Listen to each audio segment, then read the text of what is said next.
नमस्कार, the cricket वार में एक बार फिर स्वागत है आपका। वनडे वर्ल्ड कप में आज धमाकेदार मुकाबला होने जा रहा है। ठीक 2 बजे से धर्मशाला के मैदान में भारत बनाम न्यूजीलैंड मुकाबले की धमक सुनाई देगी। दोनों टीमों का वर्ल्ड कप 2023 में अब तक का सफर बेहद शानदार रहा है। बिना किसी शिकस्त के दोनों ही टीमों ने अपने विरोधियों को धूल चटाई है, लेकिन आज का नतीजा जिसके हक में जाएगा ये देखना बेहद दिलचस्प होगा।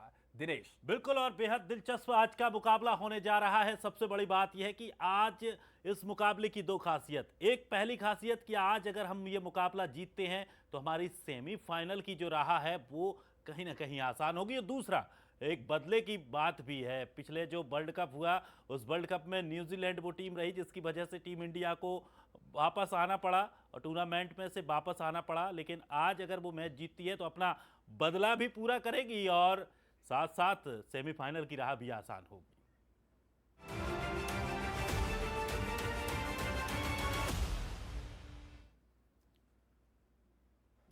तो टीम इंडिया और न्यूजीलैंड के बीच आज धर्मशाला के हिमाचल क्रिकेट एसोसिएशन स्टेडियम में अहम मुकाबला खेला जाएगा।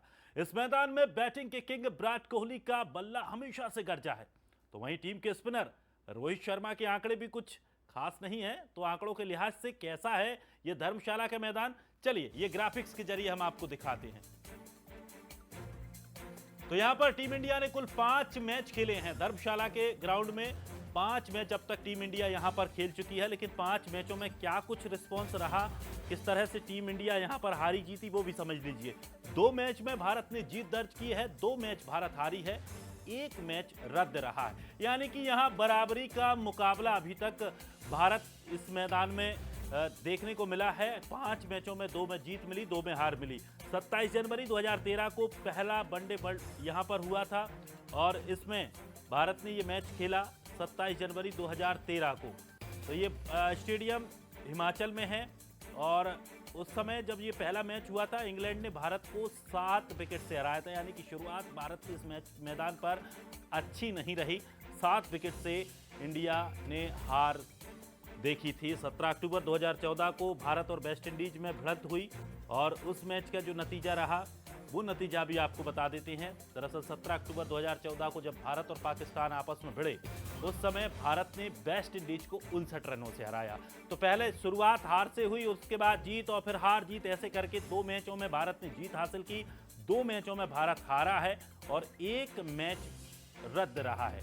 तो बराबरी का इस मैदान का मुकाबला रहा है। तो आज हमारे साथ दिलीप काप से जुड़े हुए हैं, क्रिकेट एक्सपर्ट हैं, विशेष संवाददाता, बहुत अच्छा क्रिकेट को समझते हैं और समझाते भी हैं। साथ ही हमारे साथ भोपाल से हेम सागर जुड़े हुए हैं और रायपुर से टिकेश वर्मा। तो सबसे पहले हेम सागर के पास चलते हैं। हेम सागर, क्या आप सुन पा रहे हैं मुझे? जी बताइए। हेम सागर, क्या माहौल है आज के मैच का और क्रिकेट फैंस क्या उम्मीद जता रहे हैं आज के मैच को लेकर?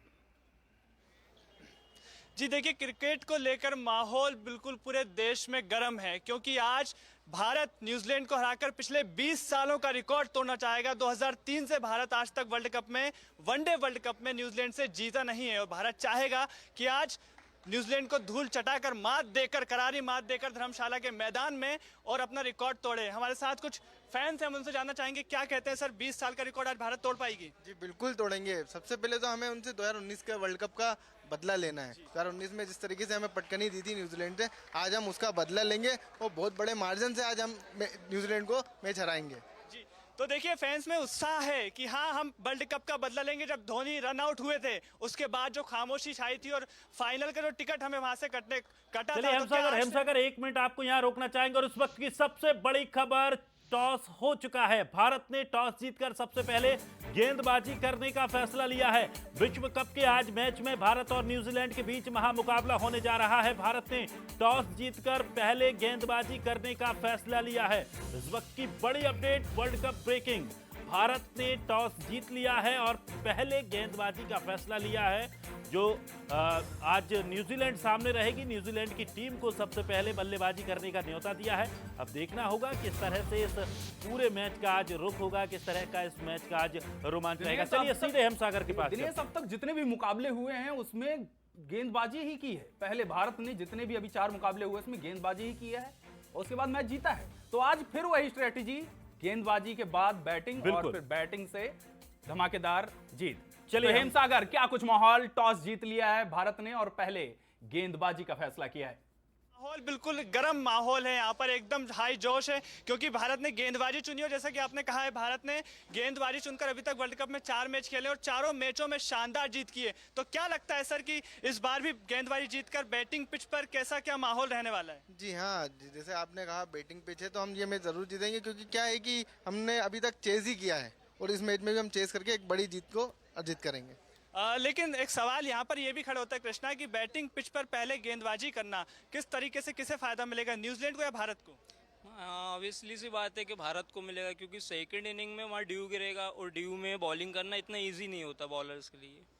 तो कृष्णा, यहाँ पर माहौल बिल्कुल गर्म है, फैंस में उत्साह है, सब आधे घंटे का इंतजार कर रहे हैं और सभी को इंतजार है कि भारत गेंदबाजी ली है तो पहले जल्दी से जल्दी न्यूजीलैंड को ऑल आउट करे और बड़े अंतर से, बड़े विकेट से यहाँ पर इंडिया को जीत मिले। जी चलिए हेमसागर, आएंगे आपके पास, लेकिन इसके पहले प्रत्यय तिवारी हमारे साथ क्रिकेट एक्सपर्ट जुड़ चुके हैं, उनसे जानकारी ले लेते हैं। दिनेश, आपको सवाल लेना चाहेंगे। बिल्कुल, और हम सबसे पहले यही जानना चाहेंगे कि जिस तरह से लगातार भारत ने टॉस जीते हैं या पहले भारत बॉलिंग करते हुए नजर आया और जीत उसको नजर आई। चलिए उनके पास चलेंगे, तो उनसे जुड़ेंगे प्रत्यय के हम, पास उनसे जुड़ेंगे, प्रत्यय के हमारे साथ पास दिलीप जुड़ेंगे, जुड़े हुए हैं। प्रत्यय से जुड़ेंगे, लेकिन उससे पहले दिलीप से जान लेते हैं कि क्या कुछ स्ट्रेटजी रहने वाली है आज भारत की और कितने रन के अंदर न्यूजीलैंड को हराना होगा हमें। और सबसे पहला मेरा सवाल यही है कि जैसे हेमसागर ने जो सवाल किया था कि टॉस को लेकर जिस तरह से बात कही गई और खासकर बैटिंग पिच है,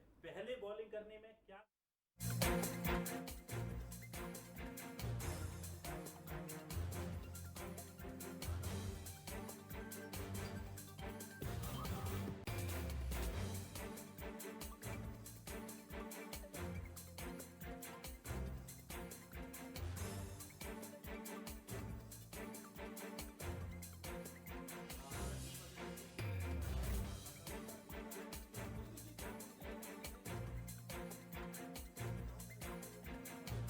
तो न्यूजीलैंड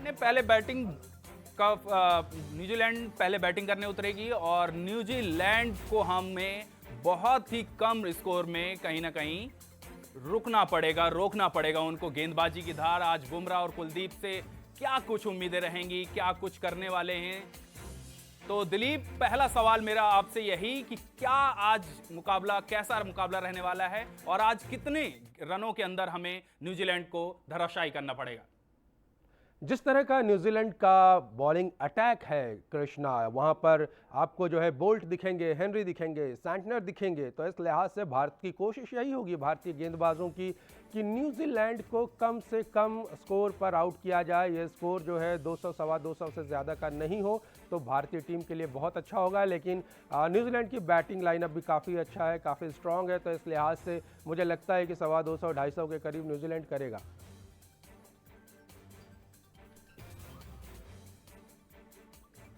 तो इस लिहाज से मुझे लगता है कि न्यूजीलैंड जो है वो 200 सवा 200 का स्कोर जो है भारत चाहेगा कि इसके आसपास उसे रोके और इसके बाद भारत को जो है लक्ष्य का पीछा करना जो है वो आसान रहेगा। न्यूजीलैंड के पास क्योंकि बढ़िया बैटिंग है, बैटिंग लाइनअप है और अच्छा उनके बैट्समैन अच्छा परफॉर्म कर रहे हैं इस वर्ल्ड कप में, तो इस लिहाज से न्यूजीलैंड चाहेगा कि एक बड़ा स्कोर जो है वो सामने रखे और भारतीय बल्लेबाज जो कि काफ़ी अच्छा चेज़ कर रहे हैं, उनके पास चेज़ मास्टर विराट कोहली है, तो उनको दबाव में लाए और शुरुआती कुछ विकेट भारत के निकाले। कृष्णा, तो चलिए अब रायपुर चलते हैं। टिकेश वर्मा है रायपुर से हमारे साथ। टिकेश, क्या कुछ माहौल है रायपुर में और क्या लगता है कौन आज ताबड़तोड़ बल्लेबाजी और किसकी गेंद में आज धार दिखने वाली है? देखिए, सबसे पहले भारत ने टॉस जीतकर गेंदबाजी का फैसला लिया है और लगातार भारत पिछले 4 मुकाबले में गेंदबाजी करते हैं सबसे पहले और जीत भारत की हुई है। लगातार चौथी जीत, चौका लगा चुके हैं जीत का और पंजा मारने के लिए लगातार बेताब है और न्यूजीलैंड भी लगातार चौथी जीत की है और बदला लेने के लिए भारत भी बेकरार है। हमारे साथ कुछ क्रिकेटर हैं, उनसे बातचीत करेंगे किस तरीके से आज का मैच रहने वाला है। आज बेहद रोचक मुकाबले हैं। भारत ने गेंदबाजी करने वाले हैं, न्यूजीलैंड को पहले बल्लेबाजी के लिए आमंत्रित किया है। किस तरह से कितना माहौल रहेगा, किस तरीके से गेंदबाजी आज भारत की रहने वाली है? देखिए, मोहम्मद सिराज और मोहम्मद शामी जैसे बॉलर अगर नया बॉल फेंकते हैं तो बहुत कठिनाई होगी जैसे न्यूजीलैंड की टीम को खेलने में, और बहुत कठिनाई होगी उनको खेलने के लिए। बेहद कठिनाई होगा क्योंकि भारत की जो बॉलिंग रफ्तार है वो कहीं ना कहीं यॉर्कर जो जसप्रीत बुमराह की बात हो या फिर लगातार मोहम्मद सिराज की बात हो, कुलदीप की बात हो, तमाम जो गेंदबाज है वो अपने फॉर्म पर है। कुछ और लोग बातचीत करते हैं, कैसे रहेगा आज का मुकाबला? जी बहुत बेहद रोमांचक रहेगा आज का मुकाबला, क्योंकि दोनों ही टीम तगड़ी टीम है, दोनों ही टीम अनबीटेबल रही है। इस मैच में दोनों को जो अच्छा खेलेगा वो जीतेगा, लेकिन हमारा सपोर्ट पूरा इंडिया को है। इंडिया इंडिया इंडिया को पूरा सपोर्ट है। आज एक बेहद रोचक मुकाबला है, कैसे देख रहे इस मुकाबले को? बिल्कुल, और लगातार जिस तरह से साफ तौर पर जो प्रतिक्रियाएं क्रिकेट फैंस की निकलकर सामने आ रही हैं, भारतीय जो फैंस हैं वो साफ तौर पर यही चाहेंगे कि इतना बड़ा ये मुकाबला है और इस पर कैसे भी करके जीत होनी चाहिए, क्योंकि इस मुकाबले से बहुत सारी उम्मीदें भी टिकी हुई हैं। और अगर इस मैच में भारत अच्छे से परफॉर्मेंस कर जाता है तो हम ये मान के भी चल रहे हैं कि फिर वर्ल्ड कप में आने वाली जो भी मैच रहेंगे उसमें भारत को फिर मुझे नहीं लगता कि कोई रोक पाएगा। ये एक बड़ी परीक्षा के तौर पर भी इसे देख सकते हैं। हमारे साथ प्रक्षय, हमारे सहयोगी क्रिकेट एक्सपर्ट्स हमारे साथ जुड़ गए हैं। किस तरह से आज इस मैच को देखा जाए? खास करके एक बड़ा ये मैच इसीलिए माना जा रहा है कि जब तक अब तक जो वर्ल्ड कप में न्यूजीलैंड के साथ हमारा भिड़ंत हुई है और उस भिड़ंत में भारत को हार का सामना करना पड़ा है। आज का मैच अगर जीतते हैं तो कितना मनोबल टीम इंडिया का बढ़ेगा, या अगर आज का मैच थोड़ा भी इधर उधर होता है तो क्या स्थिति बन सकती है? देखिए, दोनों ही टीमें अभी तक बहुत अच्छा खेलते आई हैं, और अगर आप ओवरऑल इंडिया का परफॉर्मेंस देखें तो ऑस्ट्रेलिया, अफगानिस्तान, पाकिस्तान, बांग्लादेश को उन्होंने हराया है, लेकिन न्यूजीलैंड ने जिन टीम्स को अब तक हराया है, इंग्लैंड, न्यूजीलैंड, बांग्लादेश, अफगानिस्तान, उनके अहम मैचेस यहाँ से अब चालू होते हैं। और बतौर दर्शक भी और बतौर खिलाड़ी भी मुझे लगता है 2019 का जो मुकाबला था वो भारत की टीम बिल्कुल भूली नहीं होगी, क्योंकि बहुत लंबा चेज नहीं था वहां पे। 240 रन चेज करते समय जिस तरीके से उनके विकेट्स गिरे और एक बहुत ही दिल टूटने वाली हार का उनको सामना करना पड़ा, जिसकी चर्चा अभी तक होती है 4 साल बाद भी। तो मुझे लगता है वो एक सेटलिंग द स्कोर्स जो हम कहते हैं कि उनको अपना हिसाब भी बराबर करना है, वो उसका आज बहुत अच्छा मौका है। और भारतीय टीम के लिए सबसे अच्छी चीज यह है कि टॉसेस लगातार वो जीतते आ रहे हैं। चेजिंग उनकी स्ट्रेंथ है। जब आपके सामने एक टोटल होता है तो आप बेहतर तरीके से अपने टोटल की तरफ बढ़ पाते हैं, चेस कर पाते हैं, और जो बल्लेबाजी एक स्ट्रेंथ रही है इंडिया की हमेशा से, तो मुझे लगता है आज कोशिश करेंगे वो जितना जल्दी उनको रोक सके और चेस करके 5वीं जीत की तरफ जाएं, क्योंकि ये मुकाबला अगर भारत जीतता है तो कहीं ना कहीं बहुत हद तक हम मान सकते हैं कि सेमीफाइनल का स्पॉट वो आज ही बुक कर लेंगे उसके लिए। चलिए प्रत्यय बने रहिएगा। दिलीप कापसे के पास जाना चाहूंगा मैं। दिलीप, क्या लगता है आज जो रन स्कोर खड़ा होगा, यानी हम गेंदबाजी पहले कर रहे हैं, यानी न्यूजीलैंड पहले एक स्कोर खड़ा कर देगा, तो क्या उसकी मनोवैज्ञानिक बढ़त नहीं मिलती है न्यूजीलैंड को, या नहीं मिलेगी? क्योंकि एक स्कोर खड़ा हो चुका होगा तो बल्लेबाजों के लिए कहीं ना कहीं परेशानी नहीं होती है उससे? देखिए, क्रिकेट में हमेशा एक बात बड़ी मशहूर है कि आप जब भी कोई बड़ा मैच खेलने जाए, ऐसे मैच जहां पर आप मानसिक रूप से दबाव में आ सकते हैं, जिसमें प्रेशर होता है, तो उसमें सबसे अच्छी चीज़ होती है कि अगर आपने टॉस जीता है तो पहले बोर्ड पर रन टांग दीजिए।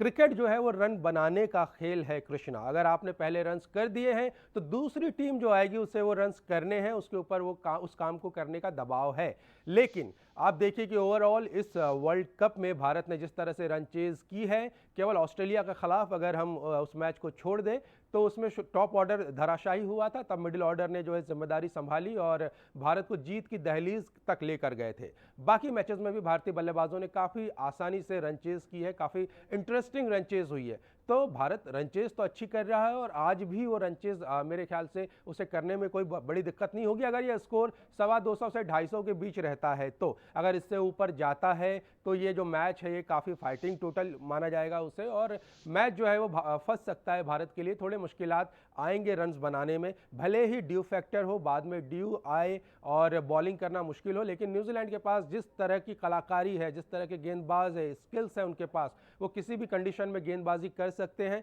इस लिहाज से भारत की कोशिश यहाँ पे होना चाहिए कि न्यूजीलैंड को बहुत ज़्यादा गेम में ना आने दे, बहुत बड़ा स्कोर करने से रोके और एक आसान रनचेज की तरफ भारत जाए। अगर बड़ा स्कोर बनता है तो रनचेज मुश्किल होगी। कृष्णा, दिलीप, एक सवाल और यहाँ पर बन रहा है। एक सवाल ये है कि आज का मैच सबसे पहले हालांकि न्यूजीलैंड बैटिंग करेगी, लेकिन अगर न्यूजीलैंड के बल्लेबाजों की बात की जाए तो कौन से वो बल्लेबाज हो सकते हैं जो भारतीय खेमे को थोड़ा सा परेशानी में डाल सकते हैं? क्योंकि लगातार जिस तरह से भारत और न्यूजीलैंड की परफॉर्मेंस अगर देखें तो 1 नंबर 2 नंबर पर बने हुए हैं।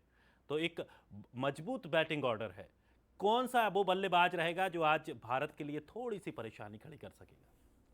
देखिए, न्यूजीलैंड का जो टॉप 7 बल्लेबाज जो है, पहले 7 बल्लेबाज सभी के पास स्किल्स है, सभी अच्छे बैटर्स है, और मैं तो कहूँगा 8वें और 9वें नंबर के बल्लेबाज भी उनके अच्छे बल्लेबाजी कर सकते हैं। गेंदबाज आकर अच्छे हाथ दिखाते हैं बल्लेबाजी में, लेकिन कॉनवे और लेथम के ऊपर मैं समझता हूँ थोड़ी बेहतर उनको करना होगा आज के मैच में, क्योंकि भारतीय बल्लेबाजी बहुत मजबूत है। तो उनके ऊपर जिम्मेदारी है कि जब पहले बैटिंग आई है तो भारतीय गेंदबाजी आक्रमण का सामना करें और अपने गेंदबाजों के लिए बोर्ड पर कुछ अच्छे रन्स कर दें, ताकि जो है भारतीय टीम को दबाव में लाया जा सके। तो लेथम और कॉनवे यहाँ पे बहुत इंपॉर्टेंट रोल प्ले करेंगे।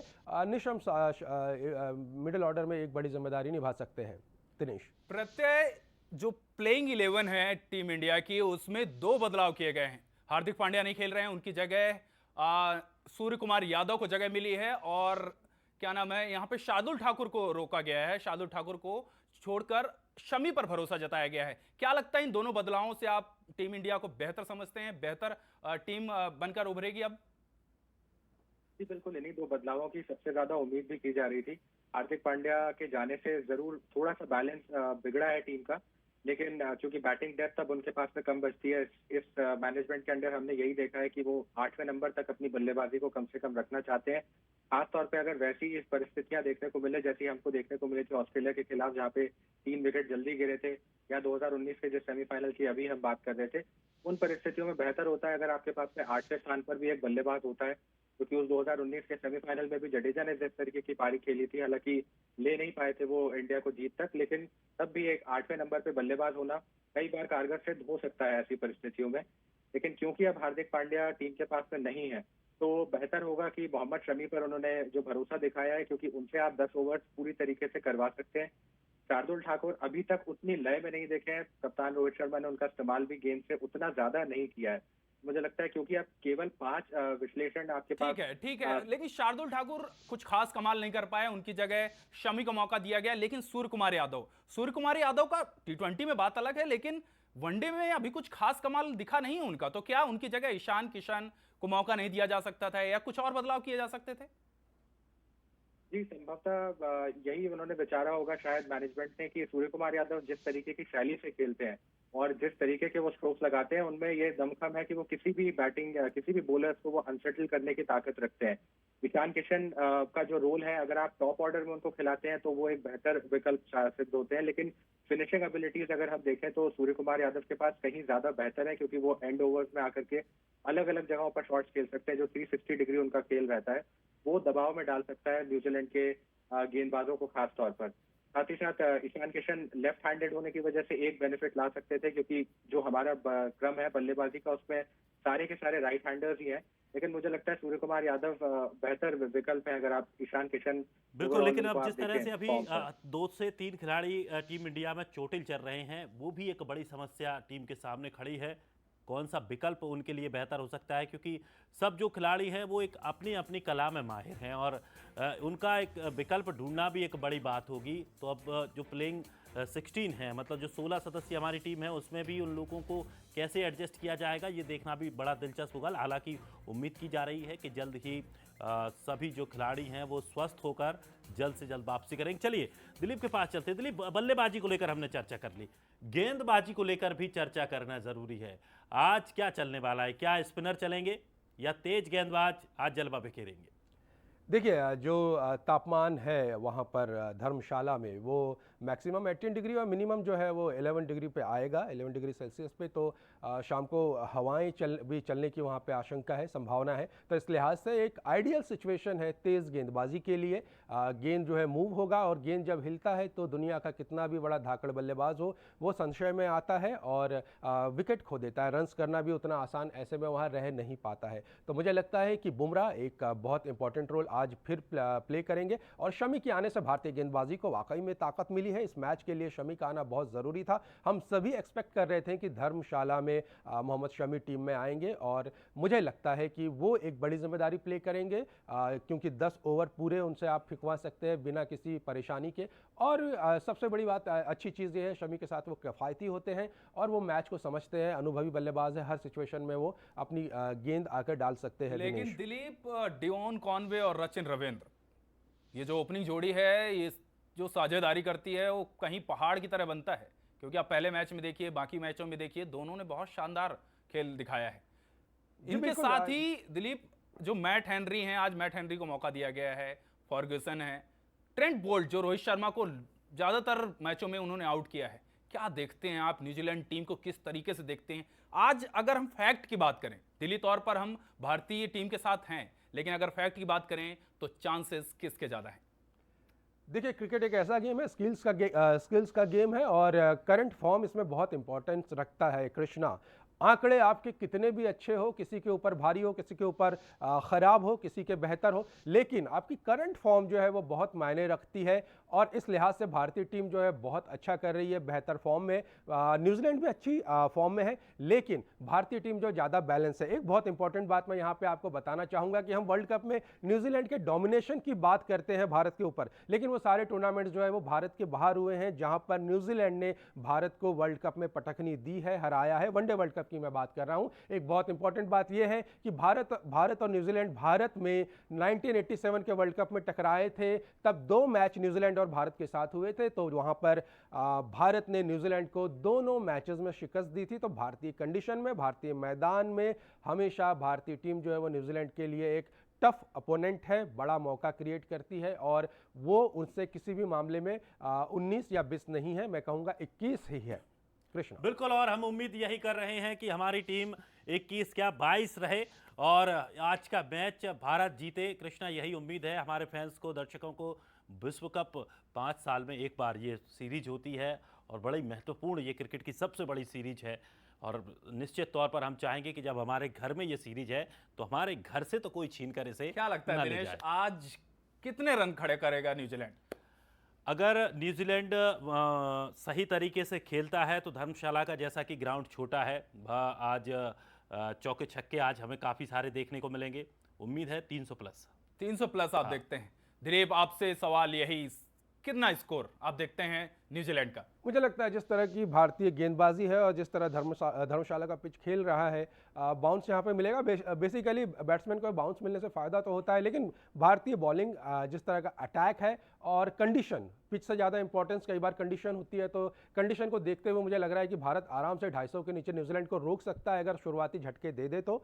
न्यूजीलैंड तो चाहेगा कि ज़्यादा से ज़्यादा रन करे, लेकिन मैं एज इंडिया का फ़ैन और भारतीय फ़ैन के तौर पर मैं चाहूँगा कि भारत इस मैच को, न्यूजीलैंड को जो है वो 250 से नीचे रोकने की कोशिश करे। इससे मैच जो है उसके पाले में जाएगा आराम बिल्कुल से। बिल्कुल, और दिलीप, हम भी यही कोशिश कर रहे हैं, मतलब हम भी यही प्रार्थना कर रहे हैं कि कम से कम पर समेटा जाए, लेकिन दिलचस्प मैच तभी होता है जब स्कोर बड़ा होता है। जब एक मैच में 2-2 लोगों की, 2-2 खिलाड़ी सेंचुरी मारते हैं तो उसका मजा ही एक अलग होता है।